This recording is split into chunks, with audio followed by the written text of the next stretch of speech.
السلام عليكم ورحمة الله وبركاته. أهلا بيكم في حلقة جديدة من برنامج أهلاوي. خلاص انتهت الاحتفالات وبدأنا التفكير والاستعداد للموسم الجديد والدوري رقم 43. أيوة، ده قدر النادي الأهلي كفريق، وده قدرنا احنا كجمهور، مجلس إدارة، المنظومة كلها تتقفل صفحة تتفتح صفحة جديدة. النادي الأهلي بيبدأ مباريات الموسم الجديد يوم الأحد الجاي إن شاء الله بمواجهة مصر المقاصة الساعة 7:30 على استاد النادي الأهلي والسلام في افتتاحية الدوري الجديد. النادي الأهلي بيدخل المباراة ويمكن لأول مرة من فترة كبيرة بقائمة والحمد لله مكتملة، برجوع كل اللاعبين المصابين بكورونا. الحمد لله كل اللاعبين ربنا أتم شفاءه عليهم، وكلهم رجعوا، كلهم سلام، كلهم مسحتهم سلبية. وليد سليمان، محمد شريف، بيكهام، أحمد ياسر ريان، والدبابة المالية اليو ديانج اللي بنقول له الحمد لله على السلامة. كنا مفتقدينك الفترة اللي فاتت، زمايلك كانوا قد المسؤولية ومحتاجينك إن شاء الله في اللي جاي. مع طبعا الوضع في الاعتبار ان احنا في عندنا مصابين اللي هم اصابات طويلة المدى، محمود متولي، والشهيد كريم ندفد، اللي احنا طبعا قلنا وبشرنا الحلقة اللي فاتت ان كريم ندفد خلاص ان شاء الله كلها شهر بالكتير وبينزل التدريبات الجماعية، ومفيش وكل الاشاعات اللي طالعه عليه ان اصابته اتجددت كلها كلام مش صحيح. ان شاء الله بيكون موجود، والراجل نفسه عارف كريم ندفد وعارف امكانياته ومستني يرجع علشان خاطر يسد مع محمد هاني في الناحية اليمين. طيب، دلوقتي القايمة خلاص، احنا القيد انتهى يوم 6 اللي فات. مفيش اسامي جديدة انضمت للنادي الاهلي غير الاسامي اللي كانت معروفة للناس كلها من فترة كبيرة. الكلام كان على سيرينيو كتير، سيرينيو هيجي، سيرينيو مش هيجي، سيرينيو مضى، سيرينيو هيجي في يناير. احنا هنا عايزين نتكلم في نقطة القيد ديت في كذا نقطة، في موضوع القيد ده في كذا نقطة. اول حاجة، الناس اللي بتقول سيرينيو هيجي في يناير مش حاطين في اعتبارهم حاجتين. اول حاجة، هل سيرينيو مش هيلعب مع سان داونز في دوري ابطال افريقيا؟ هل سان داونز هيقعد العيب معاه اكتر من شهر ونص او شهرين لغايه انتقالات يناير بدون ما يستفيد من اللاعب في افريقيا؟ طب ان اللاعب شارك مع سان داونز افريقيا هيبقى انتهت تماما فكره انتقال النادي الاهلي، وده معلومه مؤكده. معلومه كده، مش محتاج ان انا اقول ان انا كلمت فلان او كلمت الكابتن فلاني او المصدر الفلاني من جوه النادي الاهلي. دي معلومه مؤكده من غير مصادر. النادي الاهلي لو سيرينيو اشترك مع سان داونز في دوري ابطال افريقيا ولو في 5 دقائق، سيرينيو مش هيجي النادي الاهلي. طب هل في امكانيه ان سيرينيو فعلا يشارك؟ طبعا في امكانيه. مفيش فريق في الدنيا هيروح يجدد للاعب كان عقده هينتهي الموسم اللي جاي وجددوا له 2 سنين ويجي يطلعه من قائمته علشان خاطر بيفكر يبيع في الانتقالات الشتويه. سان داونز بنسبه كبيره هيشرك سيرينيو طبيعي جدا في قائمته في بطوله افريقيا. سان داونز من الفرق دايما اللي بتدخل البطوله وعينها عليها انها تحصل على البطوله، فاكيد هيستفاد بكامل قائمته. ففي الحاله ديت هيبقى موضوع سيرينيو بالنسبه للنادي الاهلي اتقفل. دي رقم 1.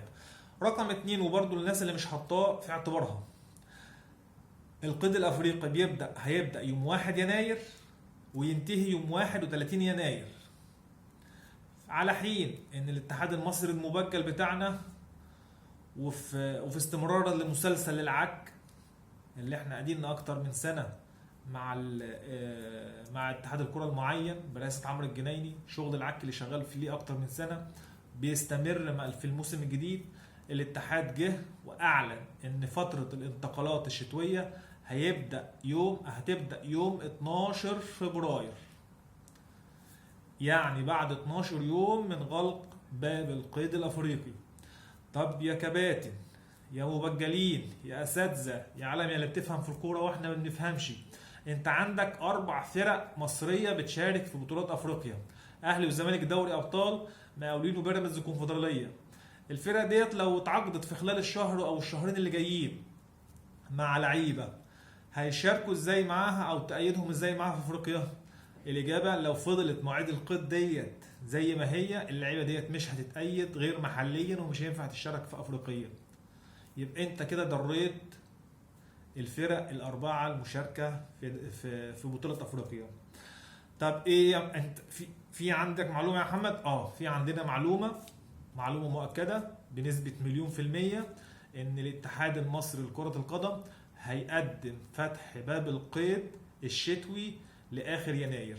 يعني بالكتير ممكن يفتح يوم 30 او 31، لان الفرق مش هتحتاج اكتر من يوم، لانها هتكون مجهزه الاسامي اللي هتأيدها في يوم محلي وتأيدها في يوم افريقي. طيب الكلام ده انت كنادي اهلي هت خطتك ايه؟ يعني احنا بنتكلم ان احنا خلاص ان سيرينيو مفيش خلاص. ودي يا جماعه مش انا مش عايز اقول المعلومه، ده تحليلي الشخصي واللي انا واثق فيه بنسبه 90%. اعتقد ان سيرينيو هيلعب في دوري الابطال مع سان داونز، وبالتالي هيخرج من حسابات النادي الاهلي اللي الاداره مش بتفكر في سيرينيو او عايزه سيرينيو الاداره نفسها ولجنه الكوره. لا لجنه الكوره ولا الاداره عايزين سيرينيو بنسبه كبيره، يعني هم مجرد بيتفاوضوا مع سيرينيو علشان خاطر عايزين يلبوا للراجل طلباته. يعني موسيماني جه قال لهم انا عايز سيرينيو معايا، الناس قالوا له حاضر، راحوا تفاوضوا مع سان داونز. اداره سان داونز بلغت في طلباتها، طلبوا في الاول 5 مليون دولار قبل ما ينزلوا مبلغ في اخر يوم او يومين من ايام الانتقالات ل 3 مليون دولار. هو الرقم اللي اداره النادي الاهلي شايفاه انه كبير. لاعب هيكمل في فبراير اللي جاي 30 سنه، سنه مش صغير، كان عنده سنه بس في عقده مع سان داونز.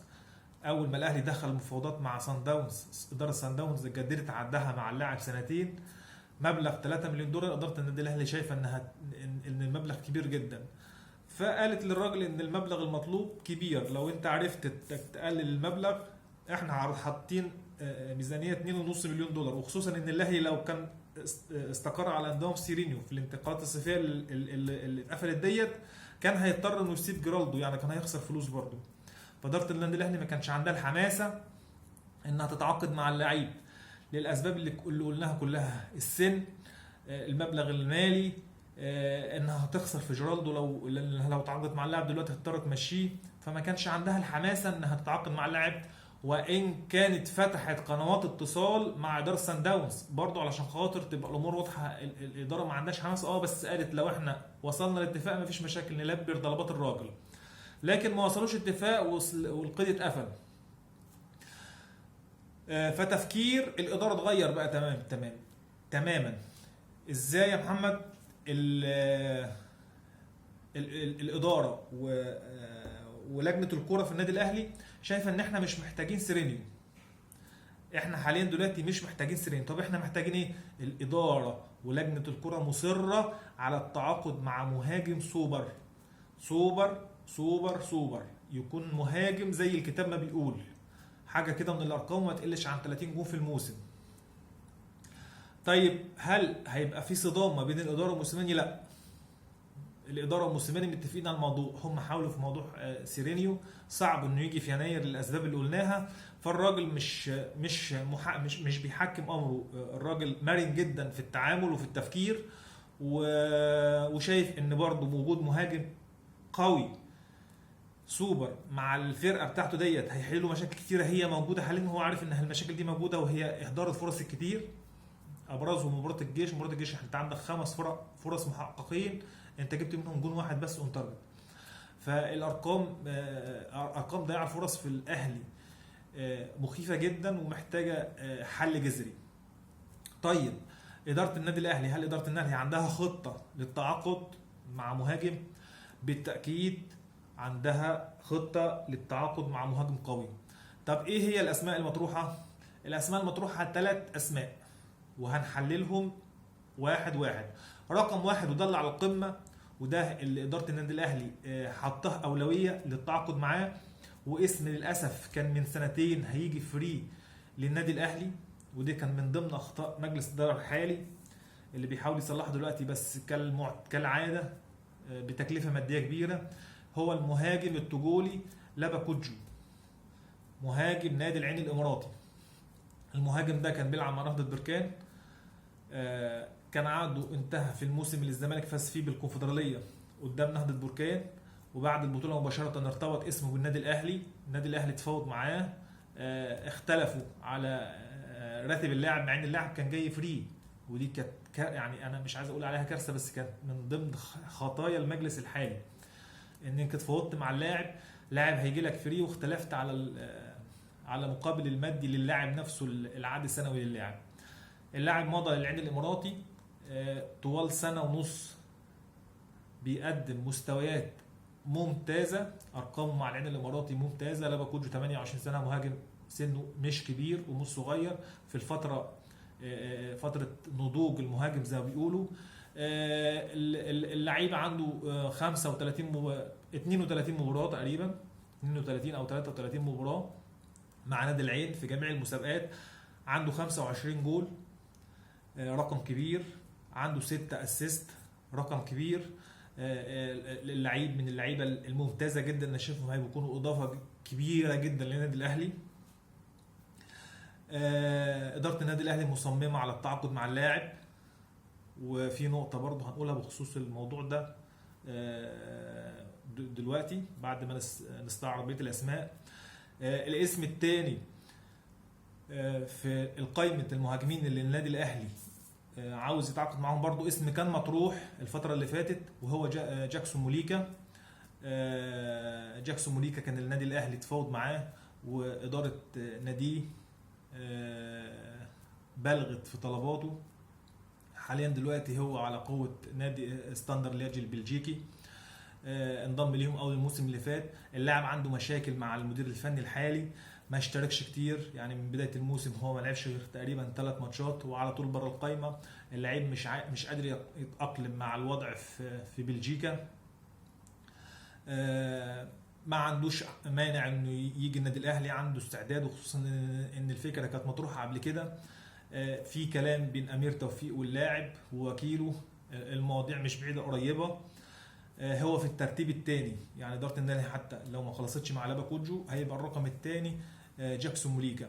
في اسم ثالث اداره النادي الاهلي حطاه من ضمن الاسماء المطروحه، بيلعب في الدوري المصري، وهو لاعب نادي الجونه، والتر بوليا.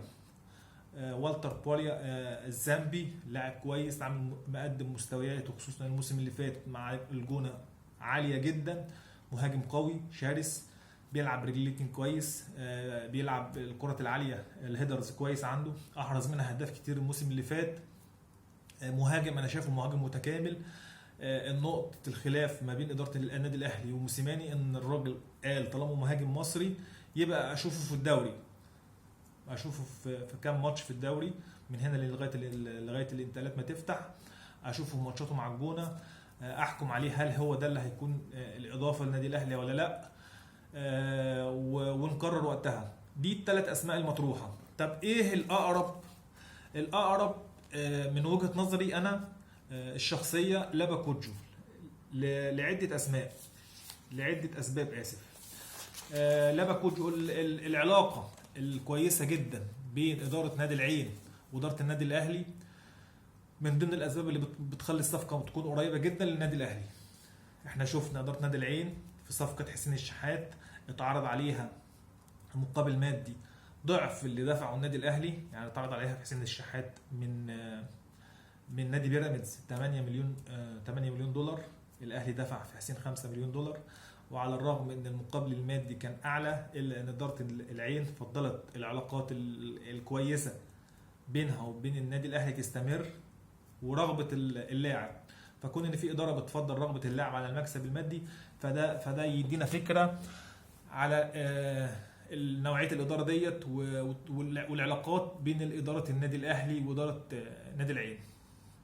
وخدوا حته بقى عندكم كده ليكوا كده تحت زي ما بيقولوا على طرف المعلقه، يعقوب السعدي الاعلامي الاماراتي المشهور، الاعلامي الرياضي الاماراتي المشهور، واحد من اشهر الاعلاميين الرياضيين على مستوى الوطن العربي، وراجل اهلاوي جدا، راجل يحب يعشق النادي الاهلي. موجود في القاهره، بيعمل برنامج، بيعمل مقابله مع الكابتن محمود الخطيب على قناه النادي الاهلي، هتذاع تقريبا يوم السبت ويوم الاحد على جزئين. يعقوب السعدي من ضمن مهندسي صفقة لابا كوجو. الراجل وهو موجود هنا في القاهرة هيعمل اللقاء مع الكابتن محمود الخطيب، هيتكلموا، هيقرب وجهات النظر بين النادي الاهلي وادارة نادي العين.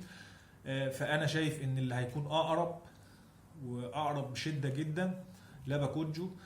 زي ما قلنا مهاجم كويس، 28 سنة، سنه مش كبير، ارقامه عالية. المفاوضات مع نادي العين مش هتبقى صعبة، حتى لو دخلت اطراف تانية الموضوع هيكون سهل. في ناس سألتني بتقول لي في ملف الانتقالات انت ايه رأيك؟ يعني ايه رأيك في اللي حاصل، سواء في الاسامي اللي جت او احنا محتاجين ايه؟ انا رأيي ببساطة ان النادي الاهلي غطى جزء كبير جدا من النواقص في الاسماء اللي جت الفترة اللي فاتت، سواء طاهر محمد طاهر بعد رمضان ما مشي، انت جبت طاهر محمد طاهر ما يقلش كفاءة عن رمضان، والايام هتثبت الكلام ده. رجعت محمد شريف، نفس الوضع في محمد شريف ممتاز جدا في اللعب على الاطراف وكراس حربة وهمي. في الثلاث مراكز دول بيأدي بصورة ممتازة جدا، وارقامه مع انبي السنة اللي فاتت كانت ارقام ممتازة جدا بالنسبة لانه بيلعب في نادي مش بينافس. رجعت احمد ياسر ريان كمهاجم مكمل للي موجودين، انا شايفه هيكون افضل من اسماء موجوده حاليا في النادي الاهلي.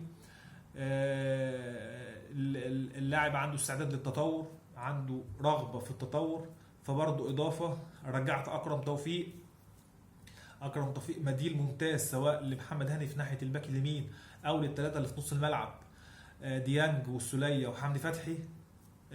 جبت احمد بيكهام برضو في مراكز الدفاع الثلاثه، سواء مساك، سواء باك يمين، سواء ديفندر في نص الملعب، بيأدي الثلاث مراكز بصوره كويسه جدا، ولاعب كوير، لاعب كوره. فانت زي ما نقول غطيت، جبت بدر بنون في حته المساك برضو. فانت غطيت اغلب احتياجاتك الفنيه في جميع الخطوط. الخط الوحيد اللي النادي الاهلي ما دعموش بشكل كويس هو الهجوم المتقدم، راس الحربه.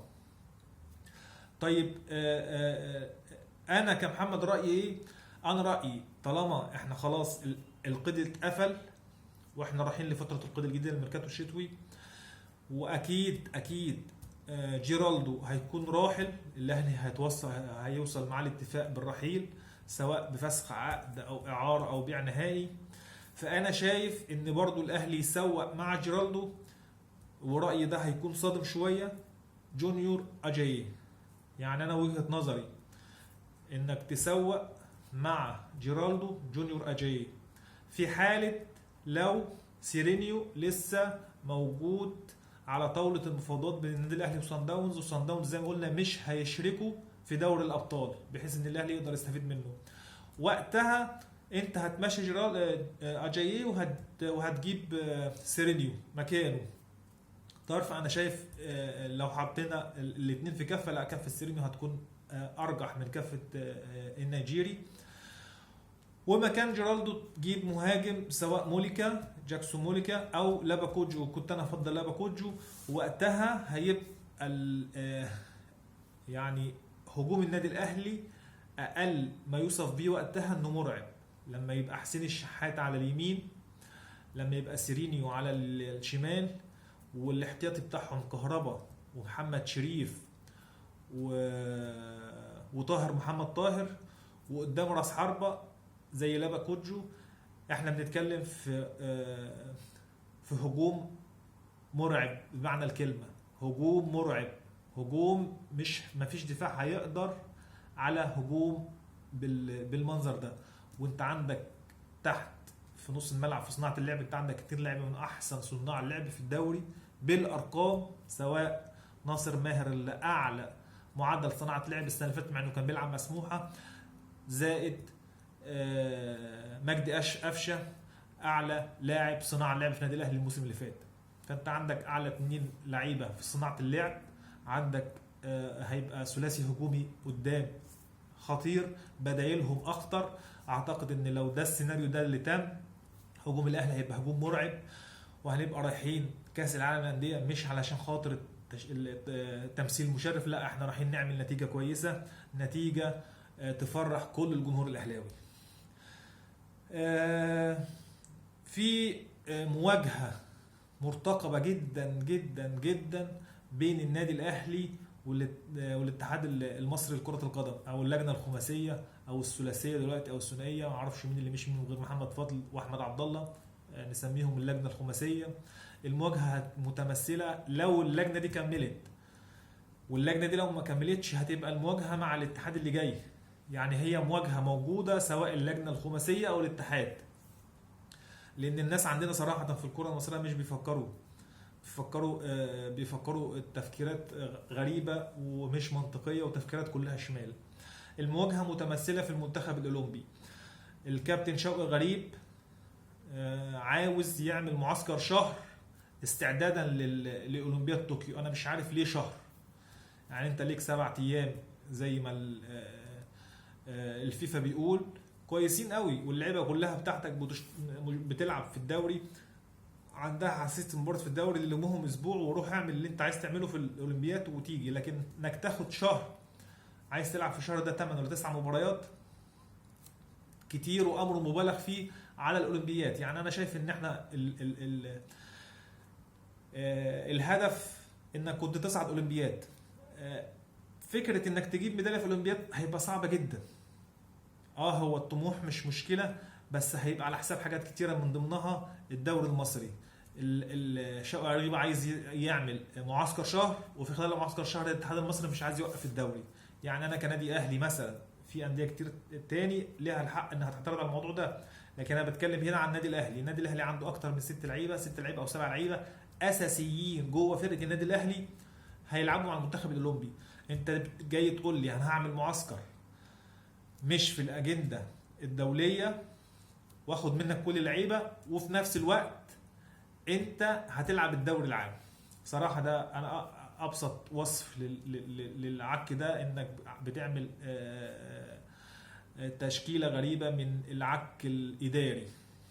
حاجه مش مقبوله، حاجه مش معقوله، حاجه ما وصفتش، حاجه ما وردتش في اي مكان في الدنيا. النادي الاهلي بيجهز للمواجهه مع الاتحاد المصري، سواء اللجنه الخماسيه او الاتحاد الجديد اللي هيجي. بخصوص الموضوع ده النادي الاهلي رافض المبدا من اساسه. انت عاوز اللعيبه، خد اللعيبه في التوقف الدولي اللي هيحدده الفيفا، لو كان الاولمبي له اجنده او توقف دولي. غير كده مفيش اي حاجه تانية هتبقى مسموحه. زي ما قلنا من شويه، الاهلي ان شاء الله هيبدا هيقص شريط الافتتاح في الدوري المصري بمواجهه مصر المقاصه يوم الاحد الساعه 7:30 على استاد الاهلي والسلام. ان شاء الله استنونا في تحليل شامل للماتش ده وكل ماتشات النادي الاهلي ان شاء الله، سواء محليا او افريقيا. وما تنسوش اهم حاجه الاشتراك واللايك والشير، وتفعلوا زر الجرس. ونشوفكم على خير ان شاء الله. السلام عليكم.